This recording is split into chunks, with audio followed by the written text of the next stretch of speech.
How's it going today, guys? Today we got Chris from Lender Daily amongst, I don't even know how many other entities and little stuff you've got going on in the background. We can get into it. Chris informed me that this is his first podcast, the first podcast he's ever shot. Popping the cherry with the USA. No better way to kick it off. All right, so for the 15 people that are here watching today, Chris. I hope there's more than 15. So I hope at this point we got 16 consistently coming through. And I don't know what kind of audience you pull, but we'll see how. Find out, right? Exactly. So for the people who are watching, why not give a little bit of the, just an elevator pitch of who you are and your background? Yeah, my name's Chris Shihadeh. I am CEO of Lender Daily. And we do performance marketing for different verticals, namely financial services, mortgage, insurance, Medicare, debt settlement, industries like that. Got into this space about 5 years ago now, and it's been a lot of fun. You meet a really good, intricate type of person that is typically business owners, the owners of those industries, really smart individuals that got into the space. I actually had multiple business previously, like most entrepreneurs have. I think most entrepreneurs, maybe yourself too, we kind of have this mindset of not working for other people when you're a little kid. I mean, would you agree? Pretty much, yeah. I mean, certainly. And so it was, I remember as a kid, I had all the neighborhood kids washing cars for me when I was like 10, 12 years old. I did not know that. We would have a little car washing business. Back then we had no idea what margins are. I just realized it was better to have other people do the work and, just make sure that it's done right. So it was a cool concept to have. And I think that mindset has really grown with me over, as through adulthood now at 33 years old. So, had a bundle of jobs, and the ones that were working for people, I was always trying to figure out ways to improve it or ways that I felt I could do it better. And a lot of it was probably ignorance, because working at Target at 16, you're like, I could do this better, and you really couldn't. Yeah, but I think it's really comes down to that mindset of entrepreneurship, of wanting to build it yourself, wanting to have that system, and failing hard and succeeding hard. Absolutely. No, so that is awesome. So let's take it back. So you mentioned, the entrepreneurship at a young age, which is tremendous. That's a pretty awesome story. So you get to, 16 years old, you're working at Target, not sure if that's your first job or what, but at what point then, because obviously that's still high school. So, did you go to college? Did a couple years at community college, started at Cal State Fullerton, and then I started a business there. So I didn't really, I have credits. Amazing. No, so that is so perfect. So then you're obviously at college, you're starting to get some business ideas. So what's the first venture that you go into? I was kind of doing list brokering for leads, similar kind of industry is what we have now, and I met some of my first contacts that I had then. So this is your first company at that point? This was called PX Marketing, and it was really just buying a list of names for $500 and selling it for $1,500. So how did you making a delta? So how did you get to know that market though? So I even want to because that's even a step back. Yeah. Then. You had to know what that market is. How did I know that market?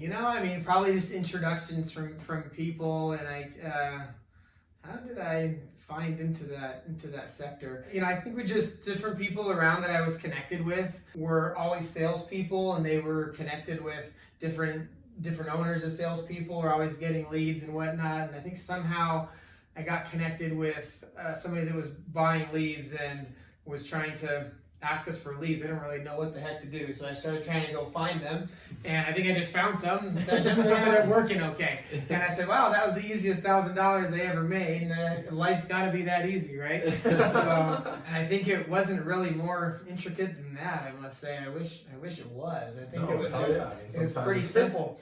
Yeah, you just kind of fall into it with the networking of just meeting the right people, and then all of a sudden, as a salesperson, which was my background, it's like you always say yes until, for me, find out how to figure it out after the fact. If somebody needs something, yes, I'll get it for you. Yeah, Figure it out later. I found out what the need is, and if it worked, great. If it didn't work, all right, back to the drawing board. And the first couple things worked. All of a sudden, I realized like, oh wow, this is an opportunity here. And I was just making a delta of it, making a margin on a list that somebody had generated. So yeah, you start doing some marketing. I can't remember what the old LinkedIn thing was back then. This is before LinkedIn, so how business people were getting lists. I have no idea. I can't remember what it was. I don't even know. I mean, Craigslist. We find people on Craigslist all the time. Buyers and sellers, you find them on Craigslist. People that were advertising for either for leads or for salespeople, or always buying leads. So we definitely got a good amount of people on Craigslist. So that's kind of was the intro to the first step into the marketing space. That was blood in the water. That was blood in the water. Yeah, sitting there working at living in mom's house, making $4 or $5 grand a month, thinking you're on top of the world doing nothing. That literally is on top of the world. Yeah, right. I know. Yeah, it's pretty awesome. And then so now take that into so marketing. It seems like you had some sort of a knack for it, but then you go tax. So what makes that jump? Yeah, so with that jump, I was selling tax leads. Kind of one of the industries that I was doing more of was tax settlement. And I got connected with a company that was doing all the servicing on the back end up in LA. And they said, why don't you just build a sales floor? You have all the leads. We have the back end servicing. Now all you need is the sales team. And you can sell and we'll service it all. You guys can make the reps. I said, oh, seems easy enough. I'm like 23 years old. Everything seems easy when you're 23, right? There's no issues with anything. So back then, it's probably 22, 23. I mean, you have no idea what everything costs. And you're still wet. Yeah, still very wet behind the ears. So. What was it? I think I sold some investor to put in a good amount of money into starting a sales floor. I had some salespeople that I knew from previous sales jobs, and I got them to come on board. I got an investor to put in can't remember what it was, maybe like $50K or something into this venture. And looking back, I mean, he must have been dumb as rocks, because he has a 22-year-old kid and he says, here's a bunch of money selling tax, an industry that he had no idea about. I mean, I would never do that nowadays. That's a blind faith in the leader. Right? Yeah, right. Blind faith in the captain of the ship. So I don't know. A 22, 23-year-old that lives at home. Yeah. That guy. Well, clearly I didn't tell him that, right? Trapping taxes out of mom's basement. 100%. So we got a Regis office, and we started doing radio calls. So I had a good connect for radio advertising. Interesting. And we had our own TV commercials and whatnot, so we started doing. That's crazy. Yeah, it was hitting hard right out the gate. I didn't even know there was that. So you were you overseeing these commercials? I couldn't even imagine running an ad spot. I really have the world's shittiest deck and resume. I can't imagine if you give me 30 seconds on the air. What the hell I would do with that? Well, I mean, it's different. So we weren't doing the ad commercials, right? So we had an agency that was building the commercials. We weren't saying, it wasn't our voices or whatnot. Okay. They were running the canned spots, and we were approving the ads. We were branded. We tried branded versus non-branded. Non-branded did way better. Really? And branded is always going to decrease your conversions. So especially when you're doing direct response, tried and true, the branding is certainly better in the long run, but you're going to get way more if you go the helpline approach, which is we have this open helpline, call us for free tips, right? Yeah. You're going to get way more calls, usually lesser quality, but if you're just going for initial... If you're going quality or quantity over quality, you're trying to just get... Right. We were trying to get phone numbers of any type of interested person, because tax is a difficult industry as it is. 1,000%. And to be able to, yeah, you know, right? Yeah, I mean, of course. it's hard. So especially with now you're trying to go with people that owe taxes, which is an even smaller demographic of people. So our mindset was just get any phone number that's even closely remotely interested, and then we'll figure it out That from makes there. a lot of sense to me. Right. So anyway, that we fell on our face brutally at the beginning on that one because I had zero managerial experience. I didn't know what was going on. It was basically whatever you guys wanted to do, come in and just sell deals. Well, it turns out salespeople need structure, which I now know. Shocking. Yeah, shocking. But at 22 or 23 or maybe, I don't know, 25 at the time even, I had no idea. So that was a disaster, and I don't know, I somehow sold this guy to give us more money, and he was... Well, we did another you are round. a salesperson at heart, right? So it worked out. Second time around was a lot better. I had to get rid of the first ones, which was a bummer because they were all heavy hitters at previous companies, and I just wasn't able to manage them properly, and I didn't know how to deal with egos. So then we went greener. I built some people from the ground up that after I finally admitted the issues that I had, and I brought in a It's a sales huge step of trainer. entrepreneurship, by the way. Yeah. It's a ginormous step. That was my biggest coming to Jesus moment last year, was getting over that too. All of us think we're flawless. Like, it's got to be them. It's got to be like me waking up to that was a huge, huge step. So I can imagine how. It's tough. I mean, I still go through that all the time. I mean, and now, what was one that I thought the other day? Oh, yeah, I mean, just being able to let other people, like, do their tasks without you bothering them. Like, for me, like, the control factor was a problem. Like, I always thought I could do it better, and it took me a while to realize that, hey, if somebody else does it even 75%, it's still better in the long run because you can now focus on doing a different task. Absolutely. And I mean, that's why I'm still learning stuff all the time. And I can't imagine in 10 years from now what all these things I'm thinking of today that I think I do well that I realized I didn't. Yeah, so kind of keep hitting that. So now you're hiring, kind of a fresh team there. You got a different perspective on business. I mean, is this still are you still in the tax space? Like, are you still kind of hitting that, or? Yeah, so, are we talking about back then still? Yeah. Yeah, so back then still in tax. This is the beginning of the tax realm. We didn't have a successful company at this point, so we actually built a successful company.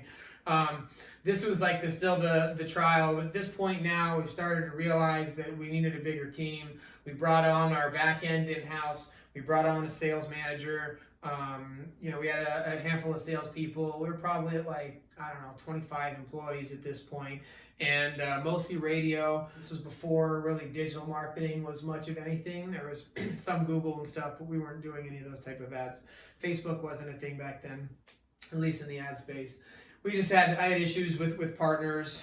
My partner at the time, which was the investor, and he had different directions that I wanted to take. So me and the operations manager on the back end decided to split and start our own company. And this guy, we ended up taking most of the employees there because we were the ones running all the operations. The other guy was out in New York and thinking he was a hotshot.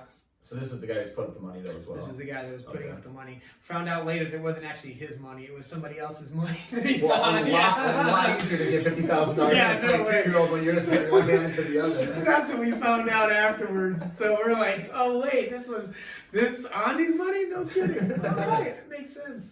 So anyway, yeah, he burned a lot of bridges. We found out afterwards, and found out afterwards the reason why he had to go down to some 22-year-old kid is because all the bridges that he knew was no money. So yeah, that was interesting to find out after the fact. But so then me and my old partner Jim and I, who still have a great relationship, we started Zip Tax. People knew us, our brand was recognizable in the space, and we did pretty well for a long time. We had that for, I guess not that long, but 4 or 5 years. But in small business world, 5 years is a very successful run. Yeah, it was good. We were right neck and neck with a company called Optima Tax Relief when about a year and a half in, and they also have a debt side of the business. They were able to get a lot more capital infusion. Now they're the biggest name in tax, that if you have any issues with tax, you probably go That's through crazy. to You them. guys were. We were neck and neck. We were one street up from each other, and Really? right next to each other. And we would always swap salespeople and whatnot. Yeah. And then once they changed up their model a little bit, they had just a better pay plan for salespeople, and they ended up catapulting, and we kind of flatlined a little bit. So I ended up getting out of the tax base when I was maybe 28 or so. So how many years did you spend 29. in that space? 5 or 6 years in tax overall. I think we did about 4 in zip tax, 2011 to 16 or 15 or so, and 2012. And then before that was Consumer Tax Relief, which was the company that I had described. So what were the biggest differences between those two? So I mean, like, it was kind of cool that in the same sector you had a chance to run 2 different operations. And obviously, even from hearing the success of the one comparatively speaking to the other, what would you say the biggest lessons, and I think we kind of touched on maybe a few of them earlier, but what would you say are the biggest lessons that you learned from one to the other? Because one, you kind of speak of, almost a failure mindset, this didn't work, the partners, the staff, the whole nine, you as an entrepreneur. But the second one, while still had its, end date as it goes, sounds like it was still a pretty decent success, especially on your, entrepreneurship resume. So what would you say are the biggest differences between you, at the community, sorry, I'm gonna blank. Community tax, community consumer tax so, relief. No, sorry, consumer. Yeah, so with that one, I feel like, kind of just blind arrogance at that point, right? So at early 20s, you think you know everything, and then like now, it's so easy for me to spot people in the industry, in my industry and other industries that kind of don't really know what they're talking about, want to pretend like they do. And I certainly was that guy at that point in time. And certainly the learning experiences you build, you're building your initial relationships, and you're learning a lot more of what not to do than what to do. And then once you kind of get those things figured out, then we started this next company with a great team, and we're able to implement a lot of those don'ts, turn them into find out what does work, and then those start being successes, right? Because if you fail, it's really just a way that you didn't succeed. And what we found out in consumer tax is that, all right, this is not what I should be doing. And you tried another method and realized, all right, that was something that we should have been doing. We should have had a sales manager, a real sales manager, manage all of these people. We should have been able to bring on, streamline our processes and our approach in a manner that our whole team can really understand.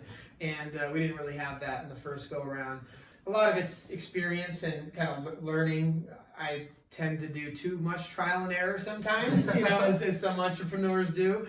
But that was one that a lot of times I'm able to at least learn from the mistakes and not do them a second or third time. Absolutely. I honestly think, I don't know how many of these we've done so far, but that quote that you just had may be my favorite piece of advice. And that's, as an early entrepreneur, or I think it's just an early individual in life, whether you're starting your 9-to-5 career, just career in general, spending more time figuring out what not to do or what you shouldn't do, rather than getting bogged down on doing things correctly. I think for me very early on, I was very, very focused on okay, how am I gonna make sure I do things the right way? But I think in order to really find out how to best service yourself, how to best service your business, how to best grow your career, is by trial and tribulation and running through things and finding out ways to not do it, and then therefore setting yourself on the path to know then how to do it correctly. Because I think that's one of the biggest, I think, for me, and I think people in general, a lot of stuff that I see, is the fear of getting started rests on not wanting to do something wrong and wanting to do things perfectly. But literally, I would say that those, I don't know how many years, was it 3 or 4 you said in the first business? Yeah, it probably 2 year and a half to 2.5, somewhere around there. But that experience then making those decisions that you now know are incorrect, but just basically coming at it with that, hey, I'm going to figure it out as I go mentality, is what I would presume, as we continue talking, began to lay the foundation then for, the person and entrepreneur that you are today. Yeah, 100%. And that's something that, I've always been, a lot of people aren't that way, but I've always been, get that minimum viable product out, right? Don't worry about perfect. Just make it good enough and we'll figure it out later. And, kind of has that higher risk tolerance than a lot of people too, where it's let's just throw at it and see what sticks, right? Absolutely. And then we figure it out that way, which, when you fall hard. You try not to make, $1 million mistakes, but certainly they cost some money, and you try to make them as least painful as possible. But at the end of the day, once you figure that out, you just continue now. It's like when we put something out, all right, this is good enough. Let's see, right? They're probably going to come back and complain. Our buyers come back and complain and ask for forgiveness, give them a little bit of credit, and redo it again. You know what I mean? Absolutely. And that helps us figure out what went wrong and what went right. Because if you're waiting for it to be perfect, it's never going to go out. It's never, ever going to go out. 1,000%. And that leads into a question that I always like debating with people. And I'll give you my answer before I set you up to give me the one that I'm going to roast. But I always debate with people, like, what's more important, direction or speed? And I always, in my opinion, 6 ways from Sunday, is that speed's more important than direction. Because if having a general North Star, obviously, so not just, shooting from the hip all the time, but you want to be fast and make mistakes quick, because at the end of the day, that's going to actually lead you in the direction in which you need to go. If you spend all day trying to figure out, well, should we put out this product, or should I put out this product, or should we market this service, or advertise with this slogan instead of this, like, the market's going to wind up telling you, your customer base is going to tell you where you're good, where you're wrong, where you're fucking up. I would rather figure that out a lot sooner, and that'll kind of lead you on the direction that's going to lead you to success, which is why I've always been in the camp of speed's going to be the thing that gets you to your end goal sooner. Direction is what's going to hold you back and bog you down, because you're going to be too worried about getting to that point of perfection when speed's going to lead you there.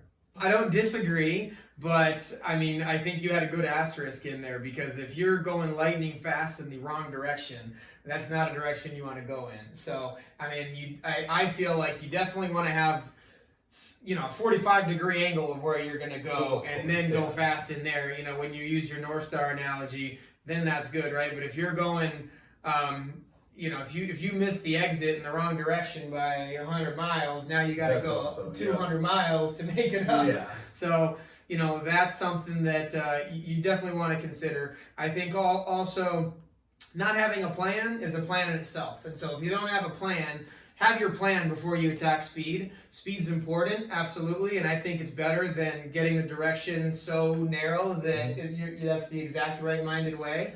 But if you don't have any plan, then you don't really know what to speed up for, or what to slow down for, or anything. So building out some type of plan, it doesn't need to be perfect, but building out some type of plan so you know where you're succeeding and where you're failing is big. Otherwise, you're just going to be going straight, and you're not going to know what was right or what was wrong to begin with. Absolutely. Right? So I think that's really key, is to be able to make sure you're able to identify when you're wrong and when you're right. For me, it was because all of a sudden, we lost a bunch of money. So, you know what I mean? So, that wasn't right, now what? And so, hey, our clients all hate us, or, or hey, we figuring out one of those things, when you're wrong. Oh yeah, can we double our order? Boom, whatever you did was right. And in business, it's easy to see, but if you're just still in the planning phase, it's a lot tougher to see, like, what's wrong and what's right. You have to be a lot more disciplined and have a plan of, like, a metric to hit. Because what's your metric to hit if you don't have, if you're not, like, generating revenue on that side? That's obviously an easy metric.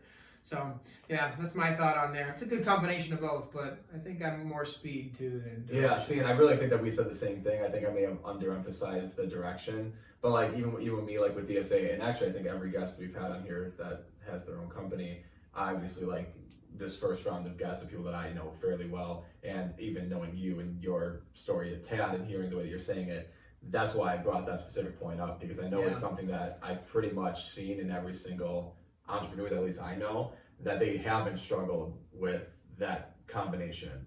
And having the direction is important, and I to give one more emphasis to that point, I'm not at all discounting that you need to know what you're doing. Like, at the end of the day, like, for me, I still had every second account. Sam still had Blank Slate Media. You still had your company.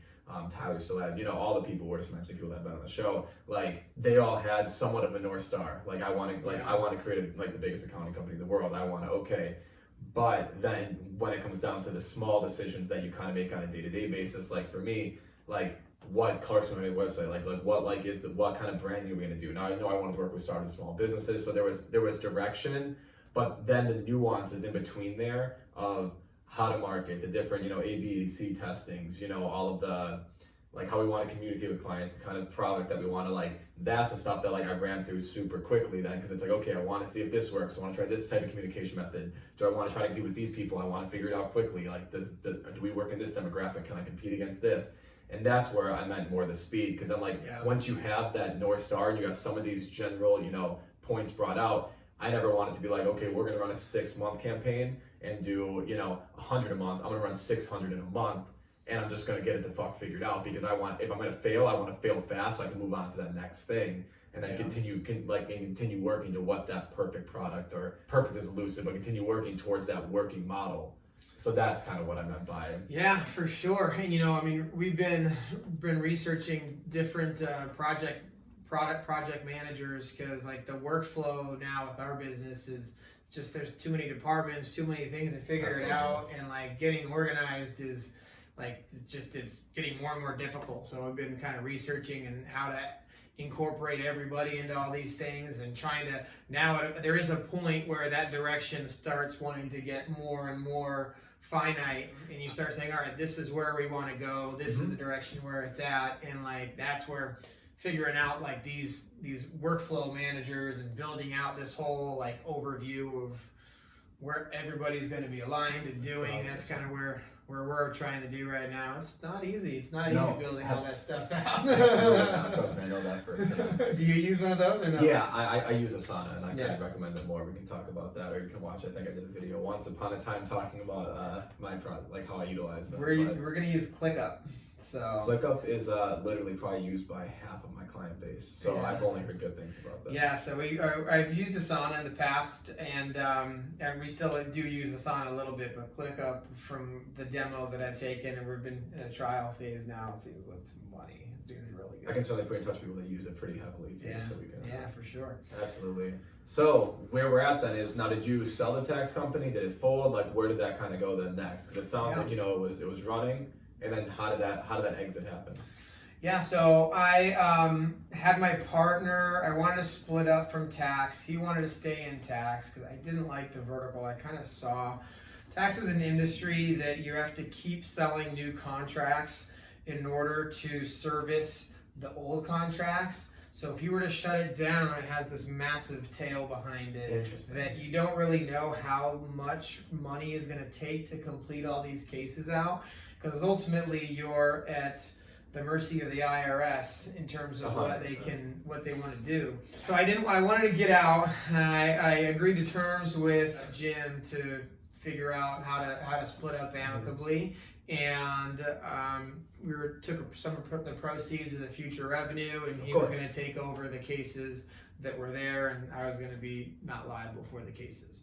So that ended up working out well for, I think, better for me. I mean, he was definitely, he wanted to keep the tax company for the revenue stream, and I wanted to start something new. So I guess it's kind of worked out for us in the long run, but he was probably kicking himself that he stayed in the tax space. I got into marketing. First, I wanted to build kind of an agency. I was doing a lot of the front end marketing side for the tax, for Zip Tax. For a while there, and wanted to do Facebook ads for a number of industries, more of an agency model, and kind of fell on my face when we first started getting that figured out. We're trying to go for a lot of clients, and they all want ridiculous CPAs for their, for what their return on investment is. 1,000%. That just doesn't make any sense. And your ROI is being questioned every day. Like, it's like when crazy. You're like, wait, so hold on, your product is $1,000. You want me to generate a sale for $40? Like what? Like, what do you mean? How am I supposed to do that? And their cost is $3. Like, so wait, you're expecting to drive a Ferrari, and I have to take the bus. So, so I realized that wasn't working out for me, and it came down. I was kind of depressed for a little bit, right? I was trying that for, I don't know, a handful of months, 8 months. And I think we got a couple of clients. It was doing a few $1,000s a month in revenue, and it's just more work than it was. So I was like, I don't even want these clients. It was terrible. So I went and got a job for, what was the job? Some sales job.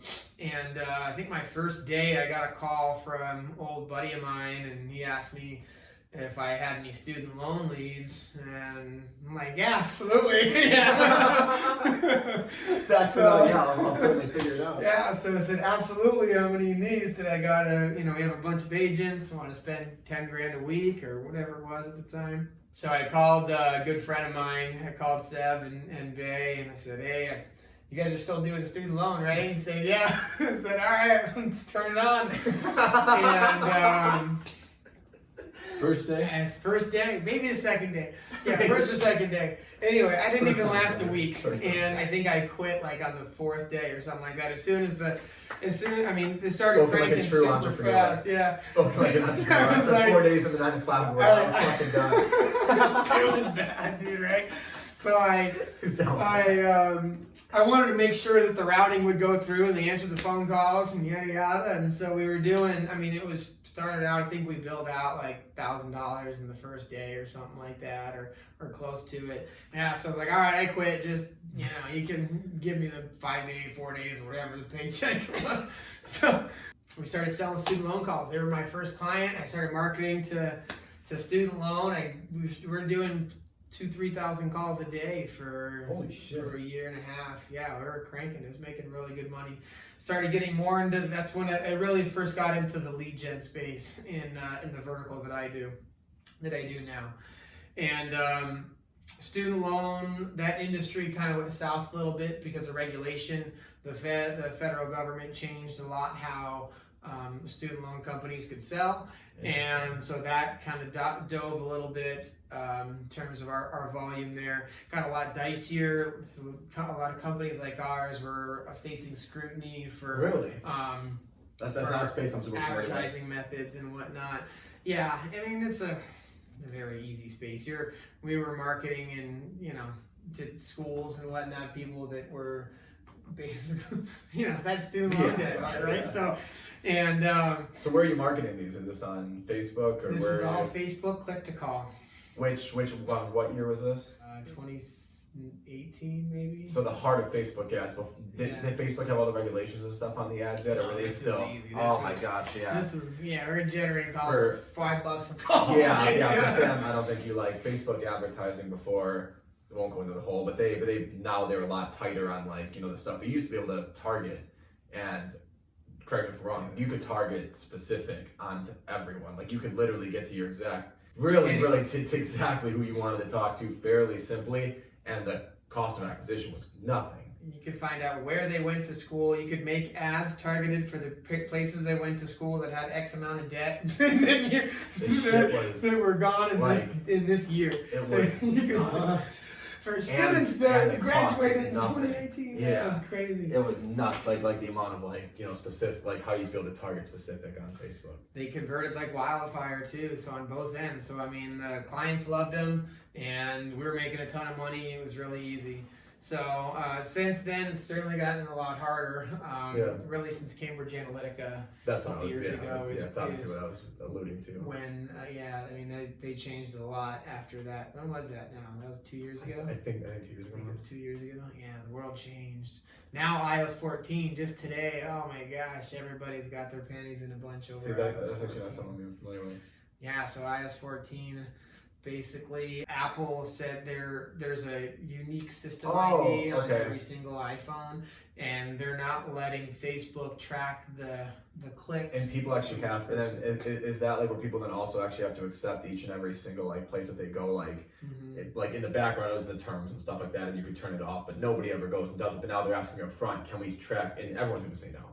Okay, so yeah, I didn't know the name behind it, but I've heard some. Basically, there's a system ID on each iPhone, so but you can still see the click, but you can't attribute it to that specific system, right? So it's going to make it a lot more difficult. And I think today or yesterday was the first day it actually got enacted. So they passed this a while ago, and then Facebook and Apple had this issue. That's what I Today it just came in, so yeah, Definitely have that's to be kind more of a about pain in that. the butt. That is nuts. But so now where we're at, so the student loan stuff starts kind of falling at this point. Were you in other sectors, or were you just doing student loans, or just doing student loans? Yeah, so we're hitting that one heavy. Was marketing on pretty much Craigslist solely, and maybe Indeed a little bit too for people, student loan companies they were popping up left and right, and because it was so easy to get media from guys like us. We were probably the second or third largest call generator. Holy shit. And yeah, we were doing a ton of volume, and that was did really good for a long time. When that started sinking, we started getting into auto insurance and mortgage. See, like, I want to focus on that because, like, for you, spoken like an entrepreneur, like, yeah, that, like, sunk, and then we just started, like, but for a lot of people, like, that's a freaking, like, it's a doomsday moment. I mean, like, if that's your entire business model, this is fucking deep. You know what I mean? Like, shit's hitting the fan. So for you to be like, I just want to give you your roses a little bit and say, like, you know, for you to be like if today for me they're like, oh, well, accounting went down, my ass wouldn't be like, all right, so what did we like? Like, oh fuck, like this is bad, like, so I mean, like, so walk me through like mind space there, like mindset there. Yeah, the mindset is, oh shit, revenue's decreasing a lot. What do we do next? What's the next vertical? And in our space, we know nothing lives forever. Our space it's cyclical. Refinance goes in waves, right? Student loans went in waves. Every industry, we call them verticals in our space because they're still kind of the financial service encompassing umbrella in the advertising space. And under that financial service, there's different verticals. Each vertical has its run. Student loan hasn't had its run, and you could tell when it starts decreasing a little bit because our costs go up and the quality goes down. So, Absolutely. So then you start saying, all right, we know the end is coming. There's still decent revenue coming in. So it gives us time to be able to pivot and say, all right, what do we tackle next? And in retrospect, I would have kind of realized that, all right, that's going really well. Now that I don't have to work so hard on this side. And so now you choose these new verticals. If you mind sharing, what are they? But then two, how did you find them? Just because you saw that the industry was popping for these ones and started to pick up, or how did you kind of navigate that? Yeah, so refinance kind of always was doing well during that time. We were just focused on student loans. Yeah, you were just and very laser yeah, focused. we were laser focused on student loan, and I wish we had spent more time in refi because that was a lot bigger whale, right? Student loan was a minnow, and we were dealing with whale sharks in refi. So once we got into that, we got some big clients in mortgage, and in our industry, everybody goes into we call it a cost per lead or cost per call. So I give you the information, you pay me a fixed amount of money, and that's kind of how it's been since day one. And so in refinance, let's say a lead goes for $20 just for numbers' sake. They're going to judge the quality of the lead based on how the metrics of what they're able to sell off of it. So we decided to change it up a little bit and go a performance model, which was, all right, if you're going to judge us based on this, why don't you just pay us based on whatever that is? And now that you know that's a fixed price, then give us a little bit of extra margin for that. And I really want to hone in on that because that's for people that are watching, and I'm sure Sam and I didn't know before we started working together. So that's a huge risk. Huge risk, yeah. Because so he's basically paying for everything, and if I'm off, let me know. He's basically paying for everything up front, and with the belief that there's going to be the buyer there. Yeah. At like the end of it, which usually people, as a buyer, I would be super psyched to know that because they know what they're getting, and then they're not, it basically flips who's taking the bigger risk there, which in turn gets you higher margins, but up front, you're really setting yourself up for, you've got to have a lot of belief in yourself and the systems and the leads that you're getting. 100%, yeah. So you have to know, you have to have a belief in your client, the business too, to make sure that they sell. So we don't do this with everybody. Most people we don't, because they have to have a really good process. Of course. You have to trust their process. So assuming that's all good, and we've tested it to make sure that, all right, you have the ability to sell, because if you can't sell it, then it doesn't do me any good to give you free leads to begin with. So once we've proven that they can sell, then you go on a performance model, and that really took off the business, and we had accounts doing $500K a month in revenue, and that was pretty much just capped by what we were able to generate at the time, and really our mindset. Now, kind of our next round in mortgage, so kind of mortgage really took off, then went down when rates went low. In our industry, we like the buyers to be able to want leads. Right? Really so when rates decrease, they don't want leads. It's too easy. They're already, that's really interesting. So mortgage went down when the rates went down to rock bottom. in our industry. So the lenders are making a killing, loan officers are making a killing, but and the lead gen side, mortgage is pretty much done. That's really interesting.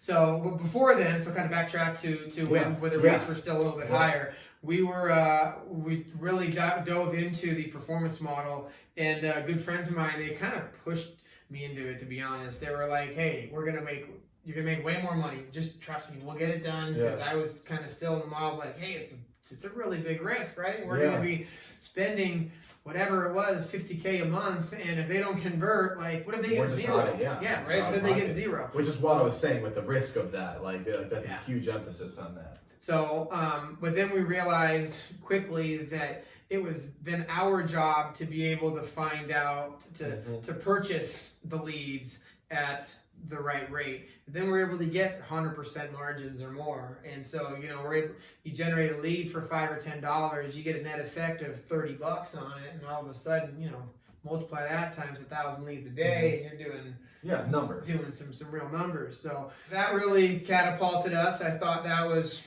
this was so easy, so much fun, it was great. And then all of a sudden, rates tanked.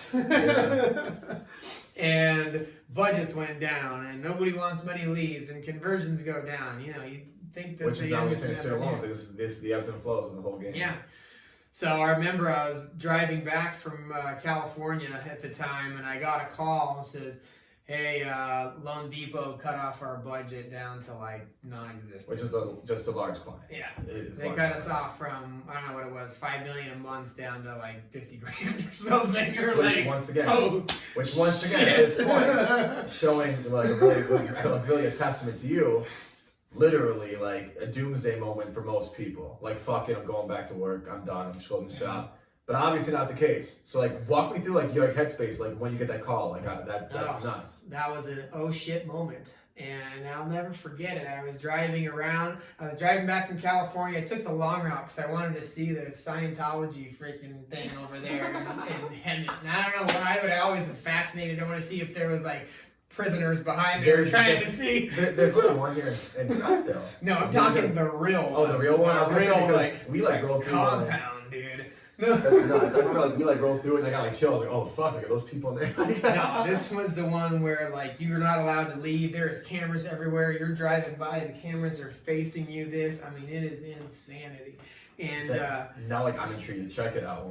It was crazy. And so I drove by it like 3 or 4 times, and I got a call. And I think midway through, I'm still 4.5 hours away from Scottsdale. That's some Scientology juju, though, right there. Like, bro, you're fucking with the wrong. And then all of a sudden, I get a phone call. By the way, your budget's cut 90%. They literally had you on camera. They called up Home Depot and said, "No, we're cutting Chris." Oh, your fourth time around, right? Yes, definitely in the game. Yeah. You still trying to go? It was bad. It was real bad. So, that was an oh shit moment. That was definitely a little scarier than the first one because it was like, oh shit. That was an oh shit moment for sure. And especially because I had 4 hours to think about it. I was going to say, so now, I'm like, 4-hour drive and it's just sitting in your mind. So now what? Yeah, that was a really not fun 4 hours. I mean, are you like sitting in your head? Are you making phone calls? Like, what are you doing at that time? I think at that point, I'm just trying to dissolve it all and understand, all right, well, I built a good nest egg. I should have kind of relaying all these things in my head that what went lessons wrong. did I learn? Yeah, what lessons did I learn? What not failure, right? What should have I done differently to succeed better in this realm? And again, it came down to the point of if I had not focused solely on this particular thing and the money that was being made and shifted some of that mindset to this other part of the business, that could have dealt with this downturn. Because we had all talked about it for, since the beginning of it. Oh, you know what? Nothing lasts forever. This is going to be really good for a while, and we have to pivot. But, it's weird how you never think it happens until it does. Exactly, which is what you said, which is why I'd rather start building other verticals while one's going well as opposed to waiting to that moment. Yeah. So this was the second one that I was saying that it took me 2 times to figure it out. Fool me once, fool me twice. Right? Yeah, so I got fooled twice on that one. So now I'm sitting there like, all right, refi is kind of dead in the water here for the time being. What's next? And auto insurance was big, and I already had a lot of good clients in auto warranty, so started diving back into warranty, and and started building up that vertical, started getting more into the media buying space, into the affiliate world, so running traffic for different offers, building those relationships with like the quote wizards and the lending trees of the world. And that's been really fruitful. So now I've realized while I'm still building on it, there's 4 different verticals that all have some revenue, and not leaning on 90% or whatever in one vertical. And then on that, then you have 80% on one client in that one vertical, which is also kind of a no-no to do. Absolutely. Right. So now this happens, you start looking at other verticals, like what's the process of like building that up? And like obviously not like specific to the business and asking to go in your entire like, company model, but like you just start hopping on the phones, like what are you doing? Like, oh shit, we're getting involved with this. I've already got like, I'm really interested in your headspace and like going through this type of time, Yeah, so I think at that point it was taking a step back and kind of realizing what was successful on this last one, because there was a lot of successes and a lot of positives to reflect on, and be able to say, all right, these are the things that went right and these are the things that went wrong, and let's focus on making sure I understand what lessons were learned and kind of duplicating these things that went right. So I was able to get performance clients in auto warranty, and Jacqueline Media Stratics being one of them. Now they're a really big client. I have another one that's another good client that we strive for 100% ROIs there too, because when you do those, you take that net loss at the beginning, trying to say, all right, is this going to work? And then it's my job to make sure that it comes in, the leads come in well. I've had enough relationships where I was able to get a lot of unique opportunities in the auto space that most people aren't able to do. And so that's kind of really set me apart in the auto insurance world. Now we're building out the Medicare side, building out refinance back again as the rates are starting to go up. Absolutely. So that's an industry that, I know that in the next couple of years, we really want to tackle that hard, have that be even bigger than what it was before, and while having these other pieces of the business. And truly building a conglomerate. So that'll kind of go into, we've done a little past, the present, and now like, you kind of started alluding to it, but like really, where are you looking to build for the future? Yeah, so we brought on a couple salespeople and media buyers. We got finance. Really it's building these relationships, building our network. Really looking to build a 5-6 person team all in house, maybe up to 10 people, and have this be a $50 million company or larger that can really handle a lot of the financial services lead gen. And I think we certainly have the capacity. It's getting organized and building the A players, which we've got a lot of them already. And now it's kind of really building out that structure properly to where it all happens. Absolutely. So kind of diving in, I would say, on your journey, one of the things that I noticed that you kept kind of turning back to is connections and networking and having people, literally the whole foundation on your daily was getting a call the first day of this job. And I don't think we can overemphasize the importance of networking connections, but really I would like for you to kind of talk into like how pivotal that's been for your career, because it seems like it played such a huge role. Yeah, networking is probably the number one thing I think of as being an entrepreneur, is being able to network well.